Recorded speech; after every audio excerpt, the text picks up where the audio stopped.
Greg Feith studies the duty rosters and pilot logbooks of the AIA DC-8's crew to see if they offer any clues about the three pilots' strange behavior.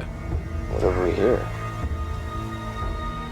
As part of looking at the performance of the flight crew, we typically do a 72-hour look back at the crew. What have they been doing in the last 72 hours? So you look at their time off, you see when they came on duty, you see what kind of flying they had done just prior to the accident. Feith learns that the day before the crash, the crew started flying from Dallas-Fort Worth at midnight and flew all night. They crossed the country before arriving back at their Atlanta base just before 8 a.m. It's called the backside of the clock flying. That is flying at night, which the typical cargo haulers do.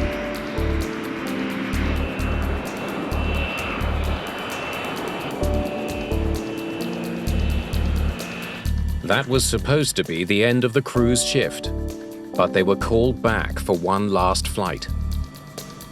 Guantanamo Bay, here we come. Nothing more I'd rather do. I can think of a few things. By this point, the crew members have been awake for about 15 hours each. In the last 48 hours, the captain had only 7 hours of sleep. I was not particularly enthusiastic to go out for another 7-8 hours of flying. I'd much rather have gone home and get a good night's sleep and a home meal. The new flight headed to Virginia to pick up cargo that included submarine parts. They wanted us to go to Norfolk and then go to Guantanamo Bay, unload, and then fly back to Atlanta. Could the lengthy duty time have impaired the pilot's performance to the point they crashed their plane? It's real easy to write it off as pilot error, saying they screwed up, they didn't maintain airspeed, they stalled the airplane, they crashed the airplane. But that doesn't tell us the whole story.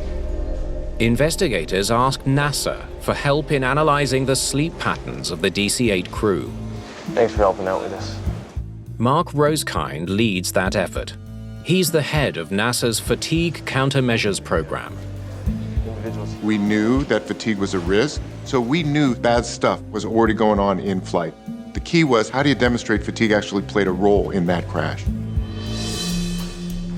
Rosekind calculates how many hours of sleep the crew had in the few days leading up to the accident. He discovers that the pilot's long workday wasn't the only reason they would have been tired. They were all sleep deprived. The crew also experienced an accumulated lack of sleep, or sleep debt, from the 2 night shifts before the crash. Gear up. Tom. Yep, got it.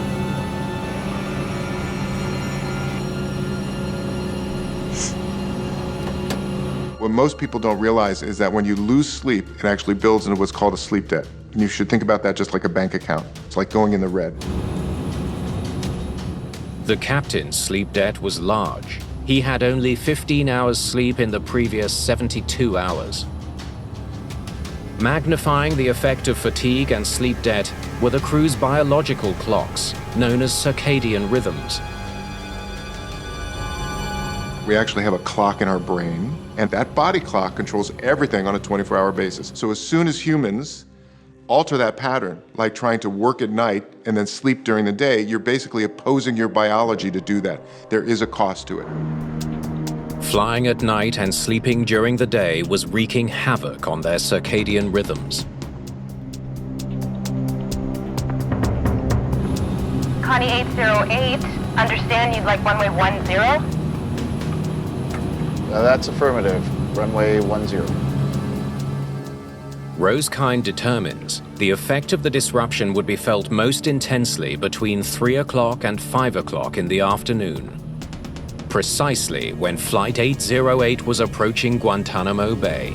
Everything you are as a human is degraded or impaired in some way. Your memory, your decision-making, your vigilance, reaction time, your communication skills, you name it, every one of those things is degraded. And it's impaired potentially anywhere from 20 to 50%.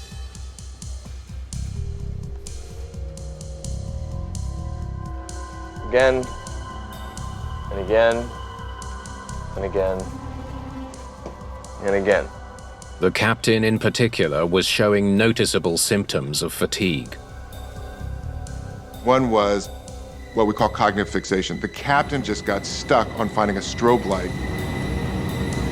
Where's the strobe? Right over there. Where? And he kept saying, if I can just find the strobe light, if I can just find the strobe light. Oh, hell. We're never gonna make this. Huh? All three pilots were suffering from the cumulative impact of fatigue, a very long shift, Do you think you're gonna make this? sleep debt, Yeah. and disrupted circadian rhythms. Even one of them could have put him at risk, but it was the whole crew, really, that was suffering from fatigue at the time of the accident. What investigators have uncovered raises a disturbing question. Why did a sleep-deprived crew suffering from fatigue accept the last-minute flight to Guantanamo?